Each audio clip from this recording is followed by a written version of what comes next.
আসসালামু আলাইকুম রহমতুল্লাহ। আজকে আমরা শুরু করতে যাচ্ছি ইসলাম ও আমাদের জীবন, তাসাউফ, আত্মশুদ্ধির গুরুত্ব ও প্রয়োজনীয়তা।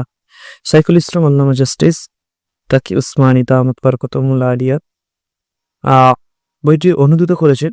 উনি উর্দুতে লিখেছেন, ইনি অনুকৃত করে বাংলায় করেছেন। তিনি হলেন মুফতি আলী আসগর কাসমি সাহেব।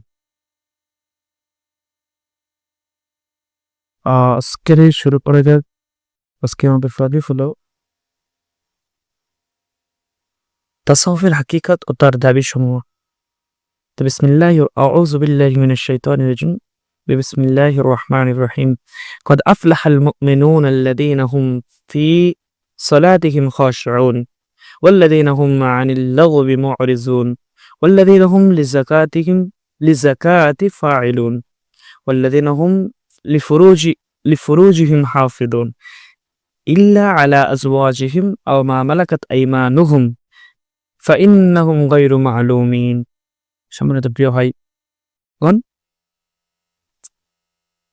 সূরা মুমিনুনের শুরুর কয়েকটি আয়াতের বয়ান কয়েক জুমা যাবৎ চলছে, যার মধ্যে আল্লাহ তাআলা সফলতা অর্জনকারী মুমিনদের গুণাবলী বর্ণনা করেছেন।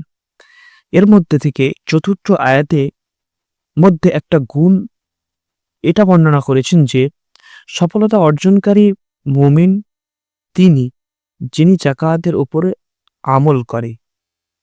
আমি প্রথমে আরজ করেছিলাম যে এই আয়াতের দুইটা উদ্দেশ্য। এক উদ্দেশ্য হলো যাকাত আদায় করা, দ্বিতীয় উদ্দেশ্য হলো আখলাককে পবিত্র করা। এই দ্বিতীয় উদ্দেশ্য বর্ণনা করার ক্ষেত্রে কয়েক জুমা অতিবাহিত হয়েছে, আর আজ এর সমাপ্তি করব। এরপরে যদি জীবিত থাকি সামনের আয়াতের দিকে দৃষ্টিপাত করব ইনশাআল্লাহ।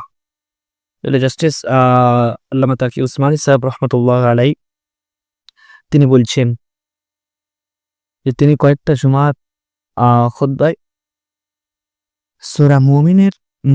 সূরা মুমিনুনের কিছু আয়াত তিনি তুলে তিনি তার ব্যাখ্যা করেন এবং তাসাউফের হাকিকত কি এবং তার দাবি সমূহ কি সেইগুলো তিনি বর্ণনা করতে থাকেন পরপর। টপিক হলো অন্তরের সঙ্গে সম্পৃক্ত বিধানবলীর আলোচনা।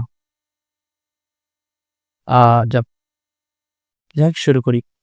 আমি যেভাবে আরজ করেছিলাম যে আল্লাহ তাআলা যেভাবে আমাদের বাহ্যিক জীবন সম্পর্কে কিছু বিধিবিধান আমাদের উপর আবশ্যক করেছেন, যেমন নামাজ, রোজা ইত্যাদি, অনুরূপভাবে আমাদের অন্তরের সঙ্গে সম্পৃক্ত কিছু হুকুম আরোপ করেছেন। উদাহরণস্বরূপ, মানুষের অন্তরে ইখলাস হওয়া উচিত, রিয়াকারী না হওয়া উচিত। মানুষের অন্তরে আল্লাহ তাআলা ও তার রাসূলের মুহাব্বত থাকা উচিত। তাদের অন্তরে বিনয় ও নম্রতা থাকা উচিত।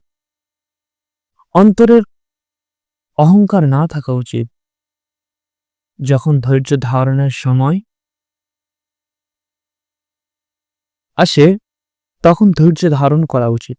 যখন শুকরের সময় আসে তখন শুকর আদায় করা উচিত। এই সমস্ত বিধিবিধানের সম্পর্ক মানুষের আত্মা ও ভেতরগত বিষয়ের সঙ্গে।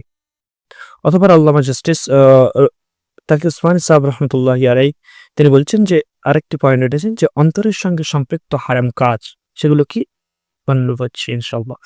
অনুরূপভাবে অন্তরের সঙ্গে সম্পৃক্ত অনেক কাজ আছে হারাম, যেমন হিংসা করা হারাম, অহংকার করা হারাম, কারোর সঙ্গে বিদ্বেষ রাখা হারাম, রিয়াকারী এবং নাম ও যশ খ্যাতির জন্য কোনো কিছু করা হারাম। সুতরাং আখলাককে ভালো করা এবং তাকে পবিত্র বানানো এক মুমিনের সর্বোচ্চ পর্যায়ের দায়িত্ব। শুধু এতটুকু যথেষ্ট নয় যে আপনি নামাজ পড়লেন এবং রমজানের রোজা রাখলেন, যাকাত দিলেন, হজের সময় হজ করলেন, উমরা করলেন, দায়িত্ব শেষ হয়ে গেল। বিষয়টি এমন নয়, বরং অন্তরের এই আমলগুলো এবং আখলাকের এমন সংশোধন জরুরি যে অন্তরে অহংকার না আসে, হিংসা না আসে, রিয়া না আসে, যশ খ্যাতির চিন্তা না আসে, দুনিয়ার মহাব্বত অন্তরে না আসে, বরং আল্লাহ তাআলা এবং তার রাসূল সাল্লাল্লাহু আলাইহি ওয়াসাল্লামের মহাব্বত অন্তরে থাকে। এই সমস্ত জিনিস অন্তরে অর্জন করা উচিত। অথবা আরেকটা পয়েন্ট তিনি নিয়ে আসেন, এই সমস্ত জিনিস দীক্ষার মাধ্যমে অর্জন হয়। এখন প্রশ্ন হলো যে এই সমস্ত জিনিস অন্তরে কিভাবে আসবে? খুব ভালোভাবে বুঝে নেওয়া উচিত যে এই সমস্ত জিনিস শুধুমাত্র কিতাবাদি পড়ার দ্বারা অর্জন হয় না, শুধুমাত্র বক্তৃতা শোনার দ্বারা অর্জন হয় না, বরং এর জন্য অনুশীলনের প্রয়োজন পড়ে। যেমন পূর্বে আরজ করেছিলাম যে হুজুর সাল্লাল্লাহু আলাইহি সাল্লামের আগমনের যেই উদ্দেশ্য কোরআনুল কারীমে বর্ণনা করা হয়েছে, তার মধ্যে এটাও একটা উদ্দেশ্য ছিল যে নবী সাল্লাল্লাহু আলাইহি সাল্লাম মানুষের আখলাককে পবিত্র বানাবেন এবং তাদের অন্তর থেকে বদ আখলাকের খারাপি ও ময়লা দূর করবেন। এই কাজ দীক্ষা দ্বারা অর্জন হয়। আমাদের ইসলামী বিদ্যায় যাকে তাসাউফ নামে নামকরণ করা হয়, তার আসল উদ্দেশ্যই হলো আখলাকের সংশোধন। আপনারা হয়তো ফিকাহ শব্দ শুনেছেন। ফিকাহ ওই জ্ঞানকে বলা হয় যার মধ্যে আমলের বিধান আলোচনা করা হয়। উদাহরণস্বরূপ, কোন কাজ জায়েজ এবং কোন কাজ নাজায়েজ, কোন জিনিস হালাল, কোন জিনিস হারাম, নামাজের সময় কখন হয়, নামাজ কিভাবে শুদ্ধ হয়, কিভাবে পড়লে নামাজ নষ্ট হয়ে যায়, রোজার বিধানবলী কি, জাকাতের বিধানবলী কি, হজের বিধানবলী কি, এই সমস্ত বিষয় ফিকাহের মধ্যে আলোচনা করা হয় এবং এই বিধানবলীর সম্পর্কে বাহ্যিক আমলের সঙ্গে হয়ে থাকে। ইলমে তাসাউফ সম্পর্কে ভুল ধারণা। তারপর আল্লামা জাস্টিস রহমতুল্লাহ আলাইহি একটা পয়েন্ট আনেন, সেটা হচ্ছে ইলমে তাসাউফ সম্পর্কে ভুল ধারণা। আখলাক সম্পর্কে যে কথা বলেছি তার বর্ণনা এবং তা অর্জন পদ্ধতি ইলমে তাসাউফের মধ্যে আলোচনা করা হয়ে থাকে। বর্তমান মানুষেরা ইলমে তাসাউফ সম্পর্কে বাড়াবাড়ি এবং ছাড়াছাড়ির মধ্যে লিপ্ত হয়েছে। কিছু লোকে এটা মনে করে যে শরীয়তে তাসাউফের কোনো অস্তিত্ব নেই, কোরআন ও হাদিসে এ সম্পর্কে কোনো আলোচনা নেই, বরং তাসাউফ অবলম্বন করা বিদআত। ভালোভাবে স্মরণ রাখুন যে কোরআনুল কারীমে এবং হাদিস শরীফে আখলাক ঠিক করার যে হুকুম দেওয়া হয়েছে, এটা তাসাউফের মওযু ও বিষয়বস্তু। এই কারণে তাসাউফ কোরআনুল কারীম এবং হাদিসের বিরোধী নন। অন্যদিকে মানুষেরা তাসাউফকে ভুল অর্থে ব্যবহার করে থাকে।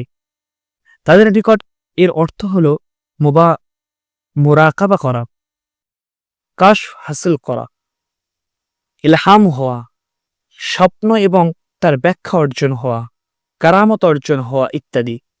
তাদের নিকট এগুলোর নামই হলো তাসাউফ। এর ফলে এই সমস্ত লোকে কখনো তাসাউফের নামে এমন কাজ শুরু করে দেয় যা শরীয়ত পরিপন্থী।